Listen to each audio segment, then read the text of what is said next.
ya, thank you Marshall. Waduh, gimana nih, semuanya sudah tertawa ya bersama dengan Marshall. Berarti daya tahan tubuh meningkat. Boleh kita berikan sekali lagi tepuk tangan reaksi ya untuk Marshall tentunya dan untuk Anda semuanya. Nah, baik, sekarang kita kembali lagi nih ke acara kita dan pastinya ya Bapak Ibu, para hadirin yang saya hormati, dalam kehidupan di masa-masa sekarang, di masa pandemi COVID-19, ini masyarakat dan tentunya kita merupakan bagian dari masyarakat ya, harus merubah dan juga bukan saja merubah gaya tapi juga kebiasaan. Ya, kebiasaan diri untuk apa? Untuk dapat hidup berdampingan dengan COVID-19. Bagaimana virus ini, virus corona masih terus ya bermutasi, atau apa saja gejala-gejala serta pencegahan yang harus kita lakukan, kita waspadai terhadap COVID-19 ini. Nah, karena itu bersama dengan saya sudah bergabung Bapak Saleh Husin, Managing Director Sinarmas. Beliau juga merupakan Menteri Perindustrian Republik Indonesia periode 2014 sampai 2016 yang juga seorang penyintas COVID-19. Dan ada Dr. Vito Damai, SPJP MKes. Beliau adalah dokter spesialis jantung dan pembuluh darah.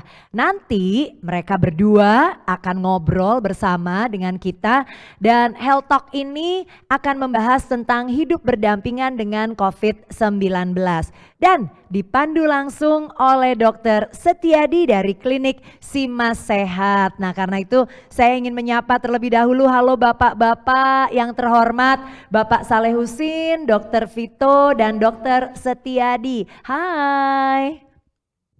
Hai semuanya. Halo. Salam sehat, semangat. Terima kasih. Nah, itu dia ya. Salam sehat, semangat dan pastinya udah nggak sabar untuk berbagi cerita dengan Bapak dan Ibu semuanya. Nah, Bapak Ibu yang ingin bertanya nanti bisa loh mengisi di kolom chat YouTube. Ya, bisa di situ ya, jadi isi aja di kolom chat YouTube atau Zoom atau bisa langsung menuliskan komentar Anda di Facebook. Nah, kalau begitu Bapak Ibu semuanya, yuk tanpa berpanjang-panjang lagi kita mulai saja obrolan kita dan saya akan serahkan kepada Dr. Setiadi untuk memandu acara Health Talk kali ini. Silakan Dr. Setiadi. Baik, terima kasih Ibu Becky Tumewu yang sudah memperkenalkan dan mempresent untuk acara kita hari ini. Ya, baik, perkenalkan nama saya Setiadi dan izinkan saya menjadi moderator dalam kegiatan Health Talk kita pada pagi hari ini. Ya, untuk Bapak Ibu yang mungkin menyaksikan berita terakhir, kita patut bersyukur karena kasus COVID di Indonesia saat ini tengah melandai, betul ya? Ya, itu satu hal yang perlu kita syukuri, tetapi di sisi lain kita perlu ingat Bapak Ibu bahwa pandemi belum dinyatakan usai. Dan belum ada satu orang pun yang bisa memprediksi sebenarnya kapan COVID-19 ini benar-benar 100% berakhir. Nah, karena itu beberapa negara mungkin memutuskan untuk mereka bisa hidup bersama dengan COVID, berdamai dengan COVID-19. Termasuk Bapak Presiden Joko Widodo juga sudah pernah mengarahkan agar Indonesia bisa hidup berdampingan dengan COVID-19. Ya, topik inilah hidup berdampingan dengan COVID-19 yang akan kita bahas bersama dengan dua orang narasumber hebat Bapak Ibu yang sudah bersama dengan saya di kesempatan pada pagi hari ini. Ya, boleh saya perkenalkan yang pertama dengan hormat Bapak Saleh Husin. Selamat pagi Bapak. Pagi Bapak. Terima kasih untuk hadir Pak di tengah segala kesibukannya nih Pak hari ini. Bisa hadir di sini bersama teman-teman semuanya. Baik, mungkin bersama Dr. Vito. Dr. Vito juga, betul. Baik, Bapak Saleh Husin ini sudah dikenal, beliau aktif dalam berbagai organisasi politik dan sosial, pernah menjabat sebagai anggota DPR RI ya Pak, Menteri Perindustrian, dan saat ini juga tengah menjabat Managing Director dari Sinarmas. Juga sebagai Ketua Majelis Wali Amanat Universitas Indonesia. Baik, Ketua Majelis Wali Amanah Universitas Indonesia. Boleh berikan aplaus ya, reaction di virtual Bapak Ibu sekalian. Terima kasih Bapak. Dan tadi udah ada bocoran Pak, pernah jadi penyintas ya Pak? Pernah terkena COVID ya Pak? Pernah. Di bulan apa itu Pak? Saya di bulan April. April ya, April tahun ini ya Pak ya. Walaupun waktu itu karena saya udah vaksin. Sudah vaksin Vaksin waktu yang itu. kedua. Baik, oke baik. Ditahan dulu Pak, nanti kita akan kembali ke sana Pak. Tapi sebelumnya kita akan sapa juga untuk pembicara kita yang kedua, ini juga tidak kalah tenar ya. Dr. Vito Damai, spesialis jantung pembuluh darah, konsultan, magister kesehatan. Selamat pagi Dr. Vito.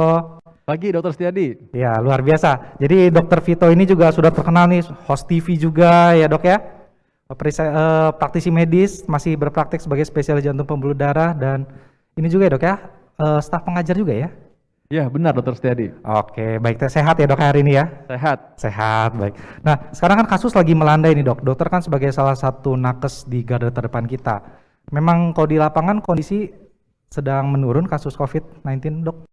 Iya benar, sekarang rasanya kita lebih rileks, dan kalau misalkan dulu kita kayaknya setiap hari kasusnya COVID terus sampai kita kadang-kadang juga tenaga medis, mungkin Dokter Setiadi juga merasakan bagaimana kabar itu setiap hari datang. Sekarang sih malah agak jarang. Oh, oke. Jadi malah bangsal-bangsal kita banyak yang udah tutup, dan itu patut diapresiasi sebagai hasil kerja keras seluruh bangsa Indonesia, saya rasa gitu. Semua pihak yang sudah bekerja sama ya Dok ya. Ya, jadi tenaga kesehatan juga bisa sedikit bernafas lega ya Dok ya, walaupun masih pakai APD ya Dok ya.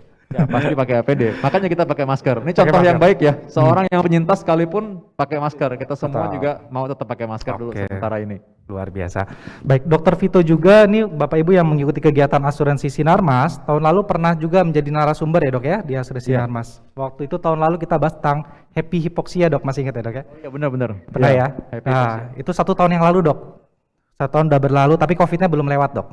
Masih tetap COVID. Belum, tapi akan segera lah kayaknya ya. Ya, Amin. amin ya. Baik, mungkin untuk membuka Health Talk kali ini, mungkin setelah ini Dokter Vito akan ada pemaparan. Nanti waktunya kurang lebih 10 menit ya Dok ya, tentang hidup berdampingan dengan COVID. Karena itu nanti kita akan lanjutkan dengan diskusi dan tanya jawab. Ya, balik Ya. silakan Dokter Vito. Oke, baik. Terima kasih Dokter Setiadi, dan juga izin Pak Saleh Husin ini sudah pernah berdampingan secara langsung ya.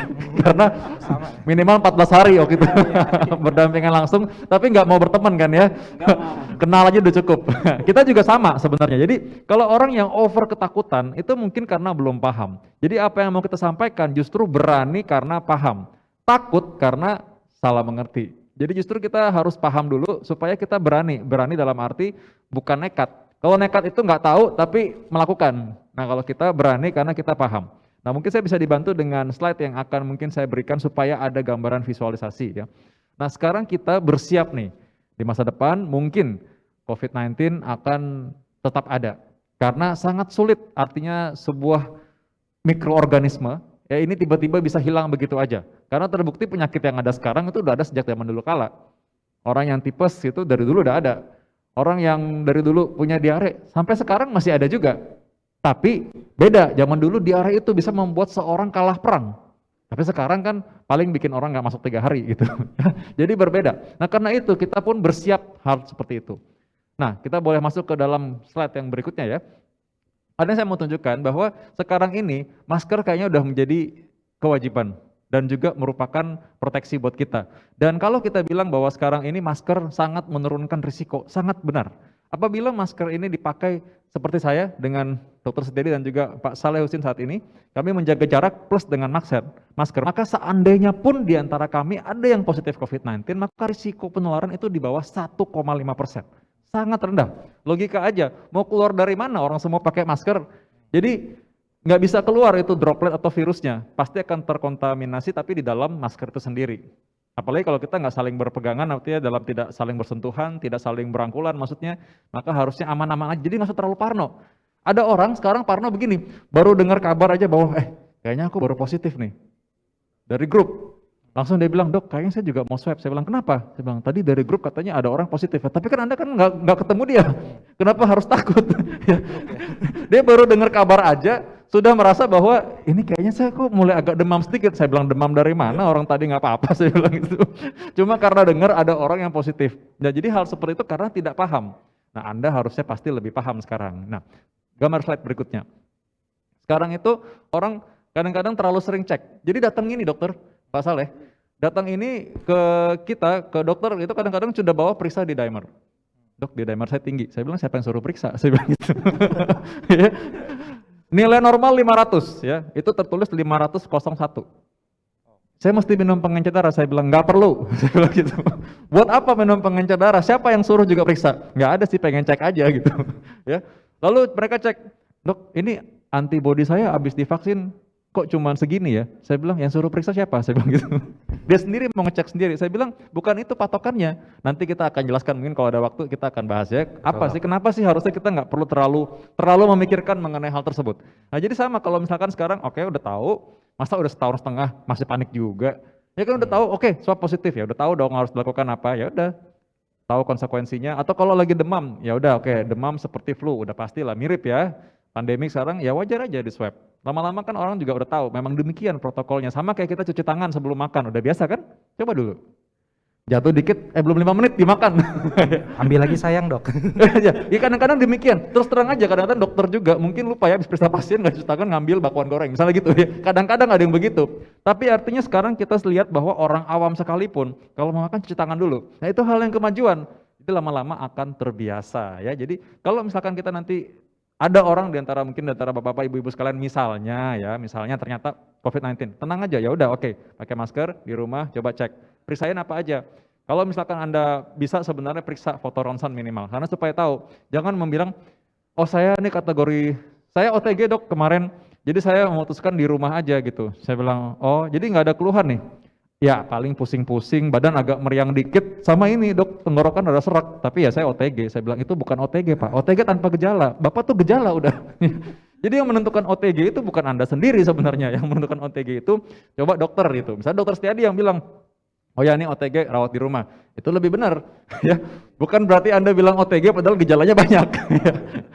Ya jadi seperti itu, Anda sebaiknya kalau memang tidak yakin nggak apa-apa, itu oke, dan kita periksa atas dasar ada indikasinya. Ya. Nah berikutnya lagi yang penting, yang kalau kita menghadapi pasien dengan misalkan COVID-19, Anda sudah penyintas, di swab hampir tiap hari. Dok kenapa nggak negatif-negatif nih? Udah 1 bulan di swab. Saya bilang yang suruh swab buru-buru siapa sih kemarin?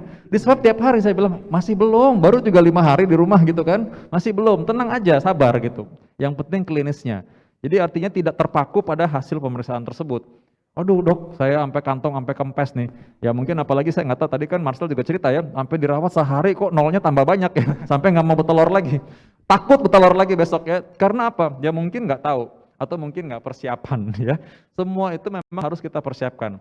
Nah karena itu, semua seperti orang mempersiapkan kelahiran, orang mempersiapkan pernikahan, ada prewedding, ya. Orang sakit itu juga memang sih kita mudah-mudahan nggak mau ya. Tapi walaupun kita nggak mau, ada plannya, ada persiapannya ya. Beliau pasti sudah tahu juga Pak Saleh ini ya. Bagaimana rasanya orang sakit itu ya kan nggak ada yang mau juga ya gitu kan. Jadi tapi ya kita harus persiapkan. Oke, slide berikutnya. Nah ini sekarang ini yang tadi kita udah bahas, proteksi dari luar. Pakai masker, jaga jarak, itu proteksi di luar. Dalamnya gimana?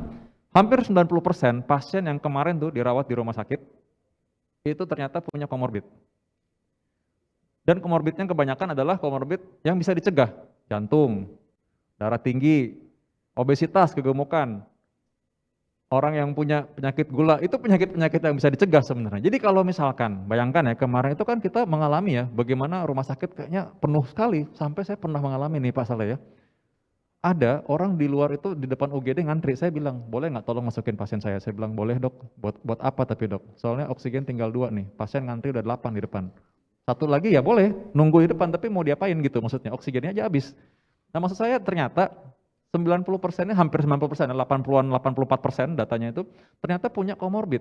Jadi kalau komorbidnya itu kita kendalikan sebenarnya, harusnya dia mungkin nggak masuk rumah sakit. Nggak seberat itu maksudnya. Nah berarti kan sebenarnya kita udah mengurangi risiko lagi. Jadi orang-orang yang sekarang punya masalah seperti itu harusnya sudah bisa menjaga, karena itulah proteksi dari dalam kita. Nah kita bisa ubah gitu. Tadi kata Marcel, everyone can change, katanya gitu ya. Minjam istilahnya Marcel, tadi aku nonton. Ya, oke, slide berikutnya lagi. Ini hal yang penting juga nih.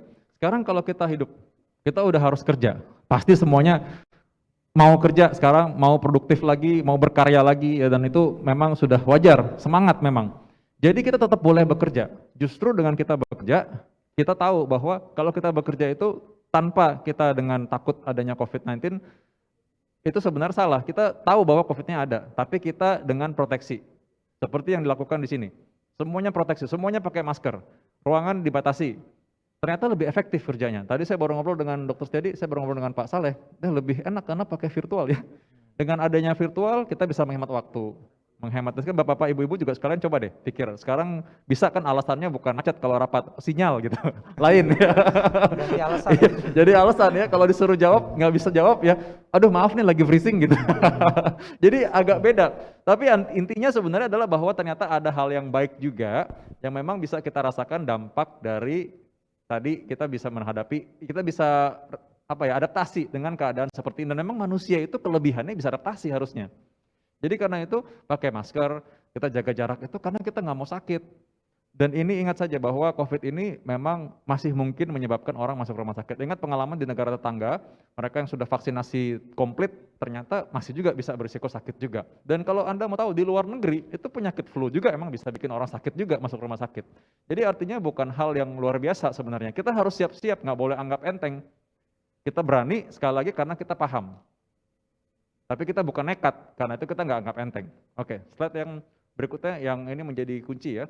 Sekarang gimana sih hal-hal yang penting? Orang semua tanya mengenai varian. Dok, gimana tuh kalau varianmu, varian Kappa? Tahu nggak ada varian yang baru? Varian lain tuh banyak, Theta, varian Lambda tuh ada juga. Tapi semua varian itu tidak bisa menular kalau Anda menggunakan masker dan menjaga jarak, cuci tangan. Itu hal yang simpel sekali. Sekali lagi nih, sejarah singkat ya. Sejarah singkat, Anda mau tahu nggak kalau dulu dokter-dokter itu ya, di luar negeri itu dulu belum tahu kalau harus cuci tangan, kalau melahirkan anak, kalau memimpin persalinan. Sehingga angka kematian infeksi bayi itu tinggi dulu, dengan ibu yang bersalin juga. Tapi begitu mereka tahu, oh harus cuci tangan pakai sarung tangan. Sampai sekarang kan kita semua begitu, udah biasa kita anggapnya. Sama, Anda pun mungkin nanti juga demikian, udah biasa cuci tangan dulu. Kita kalau ada yang sakit, oh pakai masker, udah tahu gitu, sadar diri. Dan kita nggak sembarangan. Ya punya vaksinasi berarti kita persiapan. Kita selalu ikhtiar nggak mau sakit.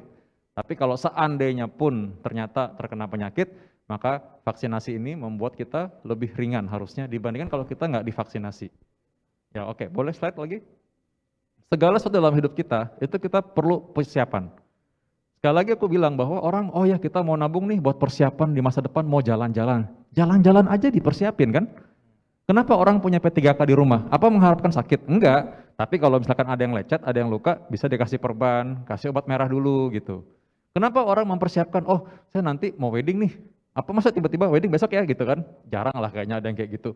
Pasti dipersiapkan dulu, bahkan pre-weddingnya aja bisa berjilid-jilid ya sekarang. Ya, foto-fotonya udah panjang, saya bilang ini nikahnya kapan sih? Foto terus.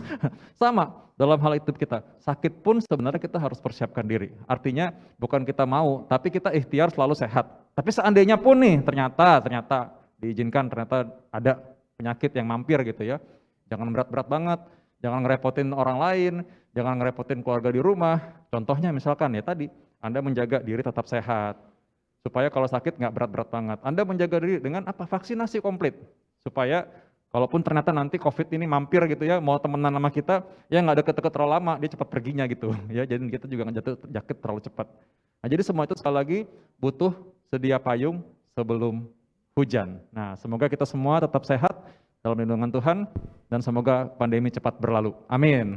Amin. Baik, terima kasih Dr. Vito. Kita berikan aplaus ya buat Dr. Vito ya, sudah materinya luar biasa, sudah memberi banyak pesan buat kita sekalian. Ya reactionnya boleh ya Bapak Ibu yang tergabung di Zoom ya. Oke, baik. Jadi Dr. Vito ini kan orang-orang pada heboh soal varian baru yang tadi dokter bilang Mu dan lain-lain. Nah sebenarnya itu memang perlukah kita khawatir dan stres dengan varian-varian yang mau datang itu dok? Ya, kalau stres sih saya rasa nggak perlu ya. Tapi kalau waspada perlu, memang karena dia menyebar lebih cepat. Ketika orang tidak memakai masker, dia menyebar lebih cepat. Apakah sakitnya lebih berat? Masih relatif, karena ternyata belum terbukti secara klinis demikian.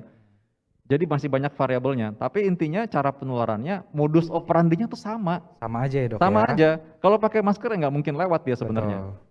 Jadi kita nggak perlu meributkan varian ini dengan gejala Capek ini. ntar variannya banyak dok. Terlalu banyak ya dok ya. Iya malah stres malah jadi sakit betulan ya Pak Saleh ya.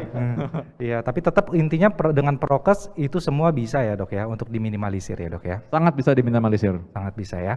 Baik, mungkin kita ke Pak Saleh Husin dulu nih Pak. Bapak mungkin bisa diceritakan nih Pak waktu dulu apakah ada gejala atau apa sampai kok Bapak bisa tiba-tiba cek dan hasilnya ternyata positif Pak. Itu bisa di-share Pak Ya, pengalamannya. mungkin saya cerita apa yang saya alami. Jadi saya pola hidup saya sebenarnya pola hidup sehat.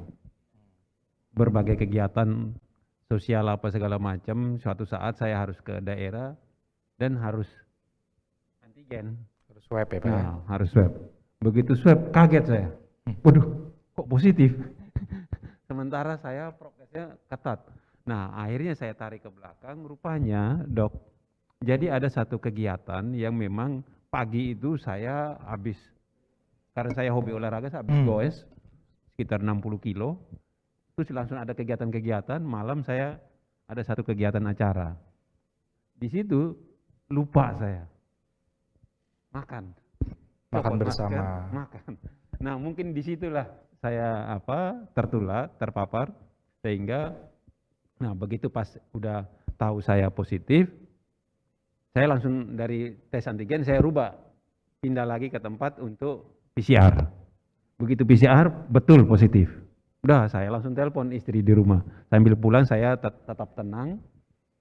Saya telepon suruh istri untuk nyiapin kamar kosong, siapin berbagai macam vitamin apa segala macam. Terus begitu pasti udah dekat, saya bilang tolong pintu terbuka, saya nggak nyentuh kemana-mana, langsung masuk kamar saya itu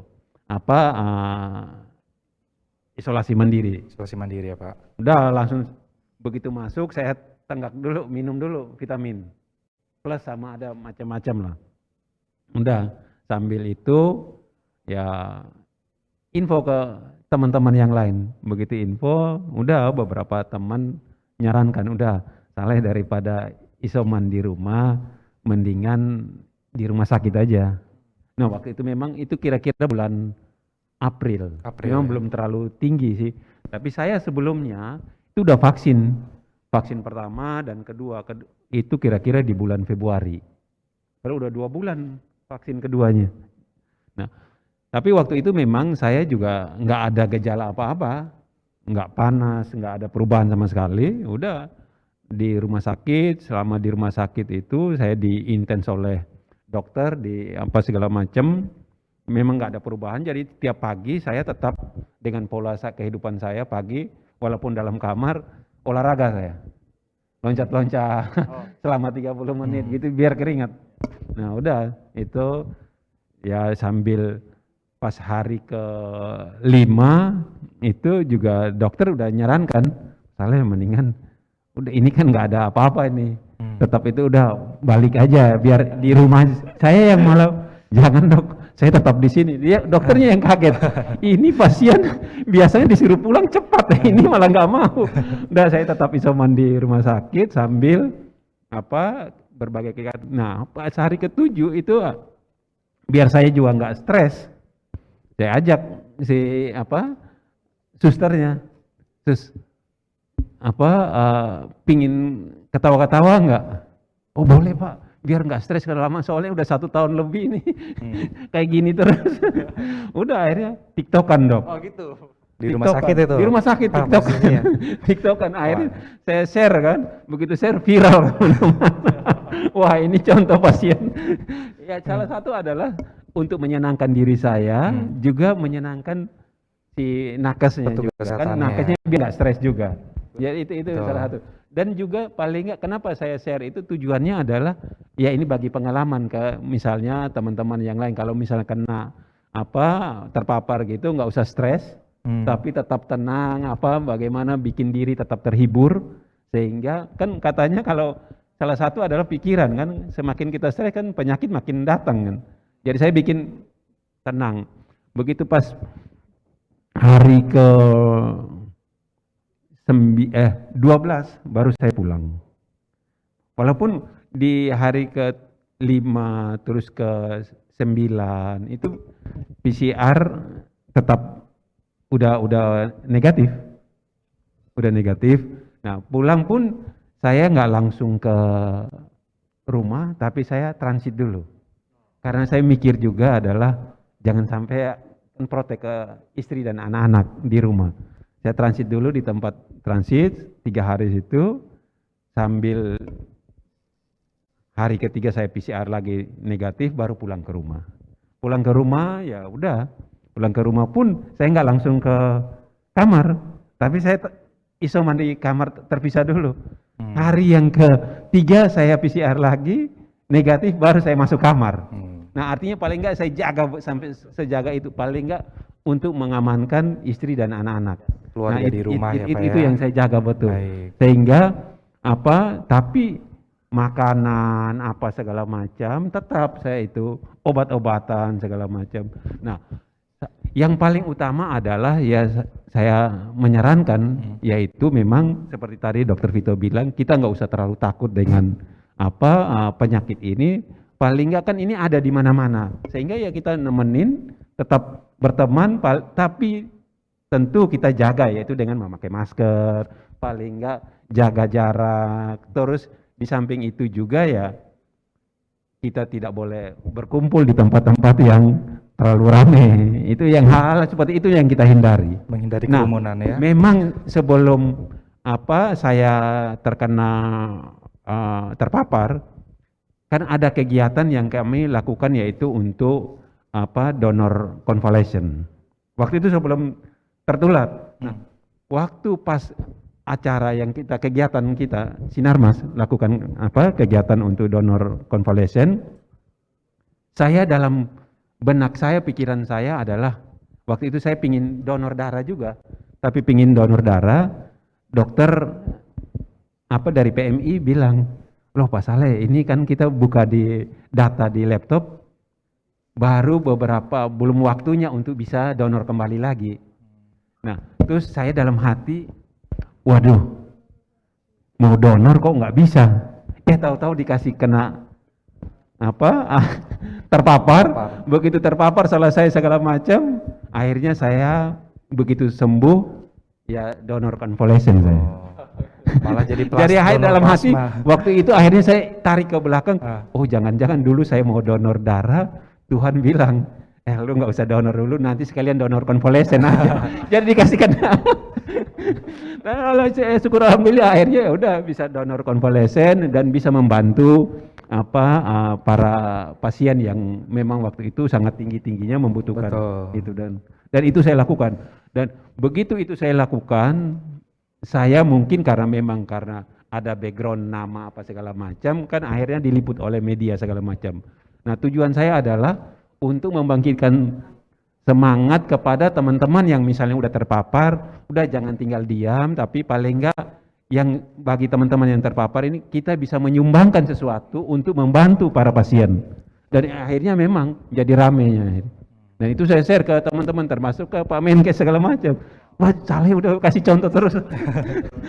Itu, nah mungkin karena saya ada background nama kan. Nah, hal-hal seperti itulah yang saya lakukan. Jadi sekali lagi ya itu, ya buat teman-teman segala macam, kita tetap hidup sehat, tetap olahraga. Kalau kebiasaan saya sehari-hari, Dok, ya pagi saya jalan pagi, 5 kilo tiap pagi. Terus kalau weekend, Sabtu itu goes 60-70 kilo. Lumayan, luar biasa. Itu saya jaga. Dengan pola makan, tentu pola makan yang sehat. Nah, itu yang harus kita jaga betul-betul sehingga kita sehat, tetap beraktivitas walaupun dalam keadaan pandemi seperti ini. Nah, itulah yang kira-kira saya lakukan. Baik. Dr. Setiadi. Luar biasa Pak Saleh. Kita berikan aplaus juga ya buat Pak Saleh Husin ya. Saya udah mau applause dari tadi sebenarnya. Iya. Dikasih komando. Iya, jadi beliau sudah melewati menjadi survivor, penyintas, bahkan bisa menjadi pendonor konvalesen ya buat yang membutuhkan waktu itu ya, Dok ya. Yang saya bingung tadi ya, orang lagi dalam keadaan sakit kok bisa-bisanya mikirin orang lain, menghibur orang lain. Itu yang saya salut sebenarnya. Luar biasa ya. Iya, jadi begitu pas saya kena pertama kan diberitakan oleh berbagai media segala macam. Wah, mantan menteri perindustrian terpapar COVID segala macam. Udah. Akhirnya begitu itu hampir tiap hari, tiap 2 hari itu saya share tentang apa yang saya alami di dalam rumah sakit itu. Udah akhirnya banyak teman-teman termasuk Pak Menkes maupun beberapa petinggi-petinggi ormas segala macam, udah Pak Saleh kalau bisa terus nyampaikan share berita-berita itu dalam rangka untuk memberikan edukasi kepada masyarakat sehingga masyarakat yang nggak usah takut, nggak usah panik. Nah, itulah yang saya lakukan. Saya pikir walaupun saya terpapar, saya jangan terlalu stres, saya tetap bisa sharing pengalaman ke orang yang lain sehingga orang lain bisa ngikutin apa segala macam, ya paling nggak kan dapat amal. Ya siapa tahu dengan amal itu saya cepat sembuh. Baik. Ya jadi memang selama isolasi mandiri bukan berarti kita diisi dengan hal-hal yang kita pikir ini penyakitnya berat, itu malah Betul, memperburuk ya. Nah, Dok, sebenarnya kalau isolasi mandiri, sebenarnya apa sih yang harus dipersiapkan seseorang ketika dia positif dan ternyata harus isolasi mandiri nih, Dok? Oh, iya. Ini dampak dari pandemi ya. Jadi kalau dulu orang kan ada wajib keperluan zaman digital, sekarang wajib punya handphone. Wajib punya kuota lah ya pasti. Kalau sekarang itu hampir semua kalau tanya lebih gampang, saya malah kontrol pasien.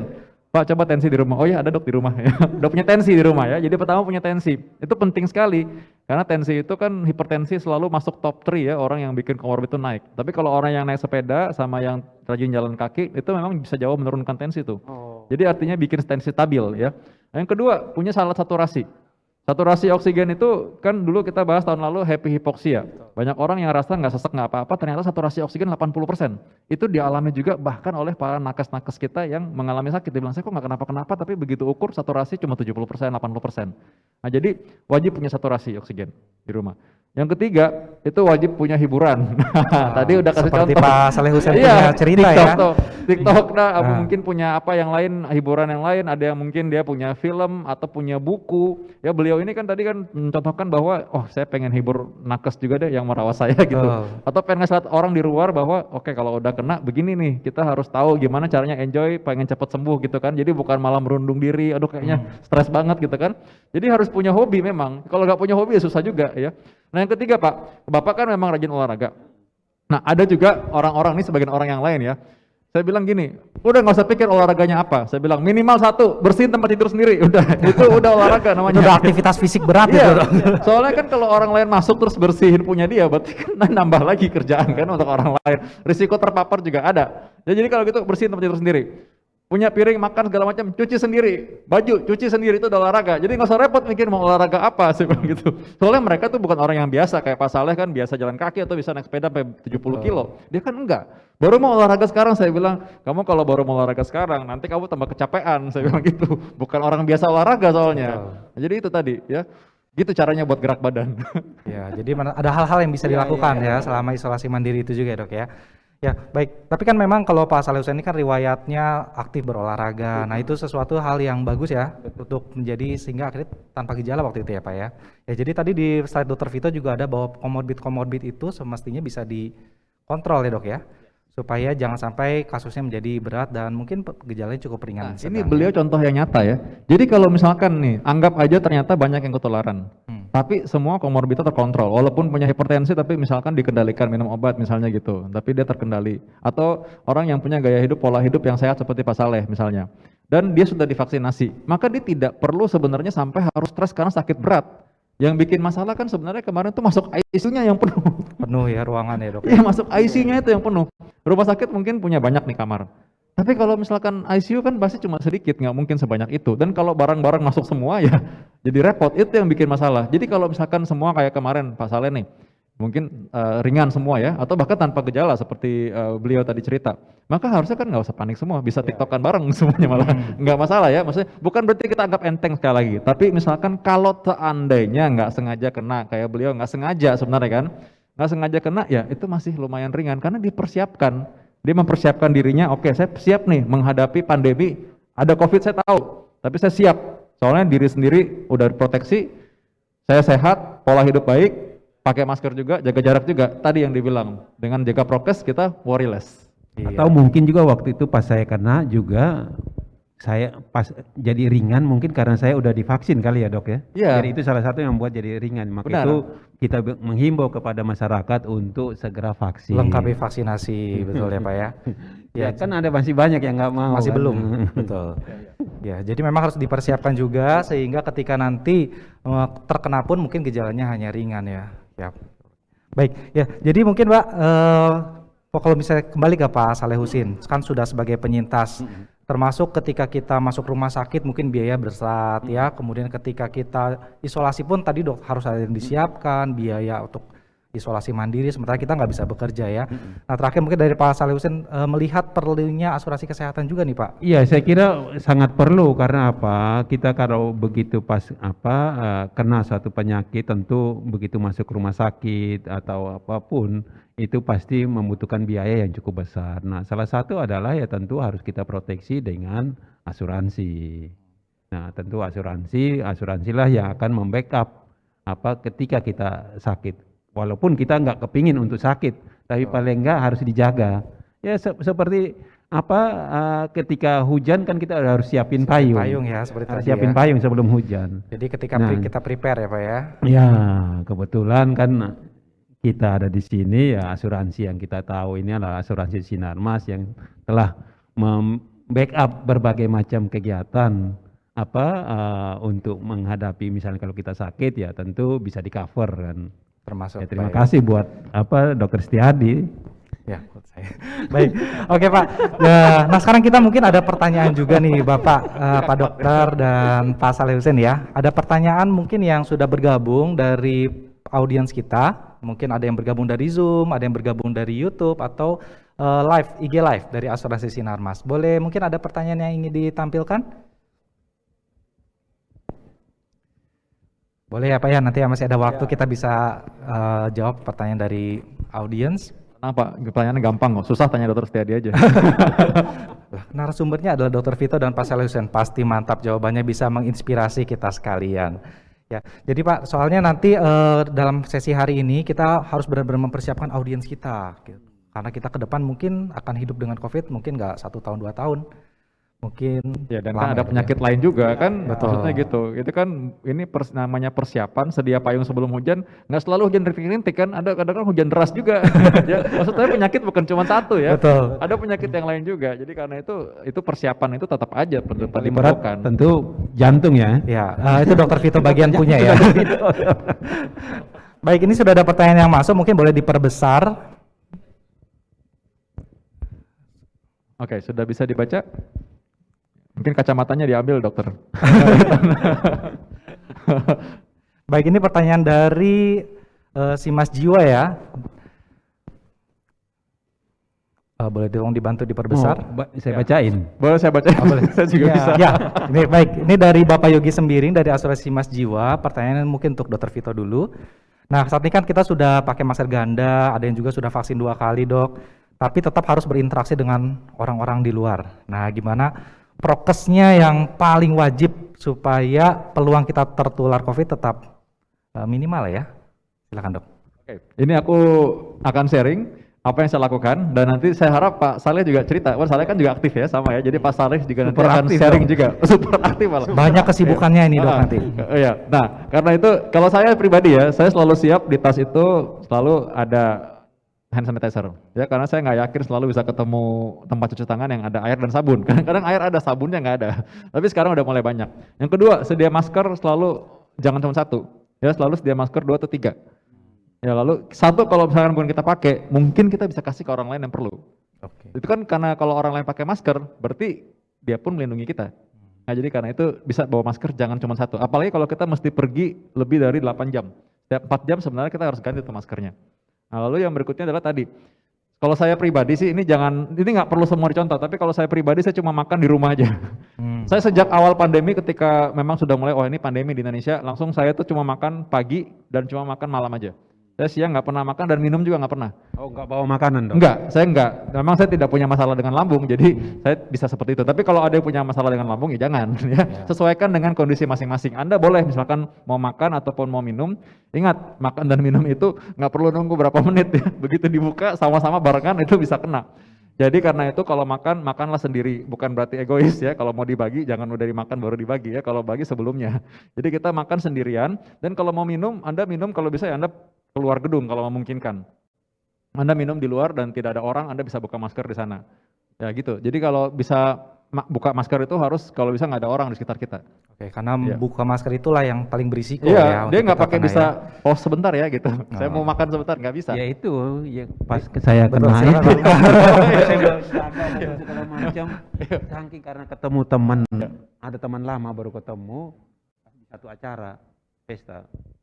buka masker makan. Ya disitulah. Nah ini Padahal Pak, segala macam udah dijaga.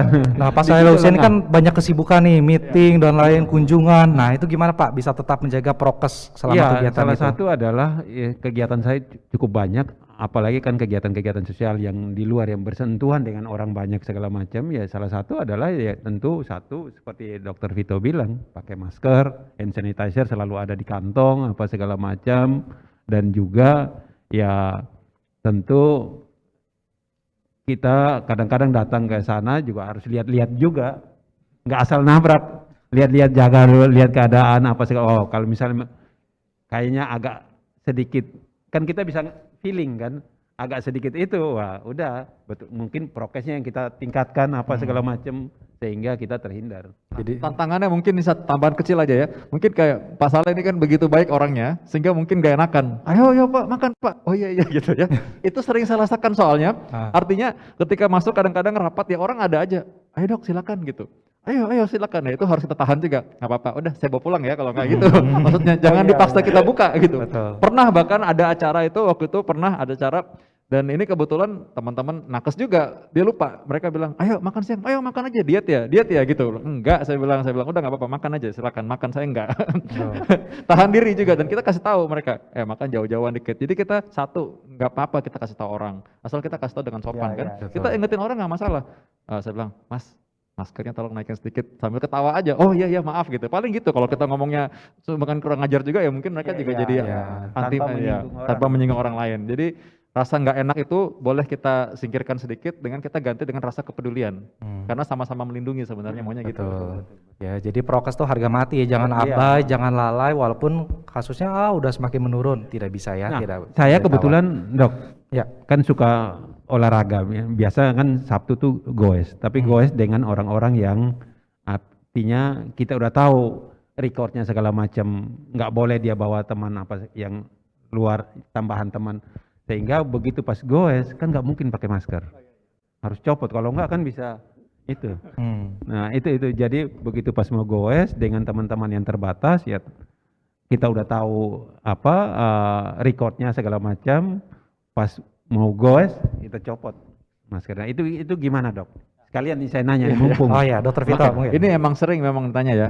Sebenarnya memang kalau kita goes tadi Bapak misalkan sudah tahu bahwa riwayatnya gimana, saya asumsikan berarti Bapak mestinya tahu bahwa itu sudah mungkin kemarin udah di swab bareng kali ya. Atau sudah divaksin komplit juga. Maksudnya demikian. Jadi nggak asal tiba-tiba orang datang, aku udah nih, saya kenal dia, itu artinya tahu kenal bukan berarti dia tahu dia udah di swab kan, jangan-jangan gitu. Nah karena kalau kita sebenarnya kita nggak kenal, memang harus di luar kita tetap pakai masker. Jadi kalau kita goes ataupun kita lari, saya pun tetap pakai masker. Bahkan saya jujur saya pernah main bola lapangan terbuka, saya tetap pakai masker. Kan bahaya Dok. Sebenarnya enggak, karena saya tahu diri kalau lari udah ngos-ngosan bukan masker yang saya buka, larinya saya pelanin. Ya, Sesuaikan berarti ya Dok ya. Iya naik kalau goes juga kalau tahu udah mulai ngos-ngosan nih, bukan masker dibuka tapi goesnya dipelanin. Ya kalau mau nggak pakai masker, saya juga sama punya merasakan seperti itu. Aduh saya pengen banget olahraga nggak pakai masker dulu deh. Saya olahraga jam 5 pagi, nggak ada orang, nggak ada orang di luar, jauh nggak ada orang di luar, saya buka masker. Lari nggak apa-apa, tapi saya taruh masker di kantong. Kalau ada orang saya pakai lagi. Tapi kalau perandangan jauh saya nggak ada orang dan di luar saya nggak pakai masker. Jadi intinya adalah kalau bersama dengan orang lain dan juga mau berolahraga, tetap sebenarnya masker harus dipakai saat ini. Saat ini ketika kita bicara. Jangan rekamannya diputar di tahun depan, lain lagi aturan. Baik. Oke, ada Tapi kalau pertanyaan. orangnya misalnya kita udah tahu recordnya segala macam, mungkin seperti misalnya saya tahu tentang diri saya, saya prokesnya apa segala macam, terus udah vaksin apa segala macam. Nah, yang teman yang kita olahraga bareng itu kita udah tahu recordnya, dia juga lakukan hal yang sama seperti saya misalnya gitu. Nah, terus pas olahraga Lepas. copot. Nah, kayak gitu Dok. Memang yang memang kita boleh agak lebih relaksasi kalau satu rumah. Satu rumah, artinya teman ya, mungkin orang kita kenal satu rumah ya. Keluarga pun kadang-kadang kan kita nggak tahu. Saya jujur nih Pak ya, keluarga saya pun adik ipar, adik saya datang ke rumah pakai masker. Saya ketemu orang tua saya sampai hari ini, saya ketemu orang tua ulang tahun, saya pakai masker, beliau juga pakai masker. Jadi memang tetap seperti itu. Hanya memang aku masalahnya kenapa? Apakah sebenarnya secara medis masih memungkinkan nggak sih? Sebenarnya benar memungkinkan Pak. Karena Bapak kan pasti udah, oh ini berpikir Bapak sudah proteksi sekali. Tapi mungkin hal yang kita lakukan itu sulit diikuti oleh kebanyakan orang. Oh iya. Itu iya. jadi kalau kita bilang iya, nanti semua oh begini, nanti asumsinya lain nih, beda. Gitu. Demikian maksudnya. Baik, baik, baik. Oke, Bapak Dr. Vito, Bapak Saleh Husin, mungkin karena keterbatasan waktu juga ya, kita mungkin akan akhiri untuk sesi hari ini. Nah, mungkin terakhir Dok, pesan penutup mungkin dari dokter untuk audiens kita yang menyaksikan. Oke. Ya, silakan Jadi satu bahwa kita berani bukan nekat. Berani artinya kita paham dan bisa melindungi diri. Yang kedua adalah kita bukan tidak perlu stres, stres sih pasti ada. Tapi kita tahu karena kalau misalkan kita menghadapi penyakit, kita tahu kelemahan dia di mana. Yang ketiga, optimis. Ikutin tadi Pak Saleh Husin bilang apa. Kalaupun terkena penyakit, kita udah tahu, udah siap-siap. Ada plannya, selalu sedia payung sebelum hujan. Baik, terima kasih Dr. Vito. Terakhir Bapak Saleh Husin ada pesan untuk audiens Ya, kita hari ini, yang Pak? paling utama adalah dengan keadaan sekarang ini kita harus mempersiapkan diri betul-betul dan kita harus tetap bergaul dengan pandemi ini. Mau nggak mungkin ini kan hilang. Nah, salah satu adalah tentu juga dengan diproteksi dengan asuransi sehingga ketika kita misalnya terkena penyakit atau ya tentu ada yang mengcovernya sehingga kita tidak menyulitkan keluarga. Baik, baik. Terima kasih. Beri aplaus kepada kedua pembicara yang sudah luar biasa membagikan inspirasi dan juga ilmu-ilmunya pagi hari. Terima kasih Bapak, tetap berkarya, tetap sehat. Ya, baik. Sebagai penutup, Bapak Ibu, bahwa pandemi memang belum usai dan kita jangan sampai terlena dengan euforia karena kasus kita semakin menurun. Tetapi mari kita tetap jaga diri kita dan orang-orang yang kita sayangi di sekitar kita. Tetap lakukan gaya hidup sehat ya Bapak. Kemudian lengkapi vaksinasi agar imun kita kuat dan sesuai tagline kita hari ini, tetap prokes, itu wajib, dan worryless karena ada asuransi Simas Covid dari asuransi Sinarmas. Baik, sebagai penutup saya undur diri. Terima kasih untuk Bapak Ibu sekalian. Mohon maaf jika ada salah ucap dan kata-kata yang kurang berkenan. Selamat pagi, saya kembalikan kepada Ibu Becky Tumewu.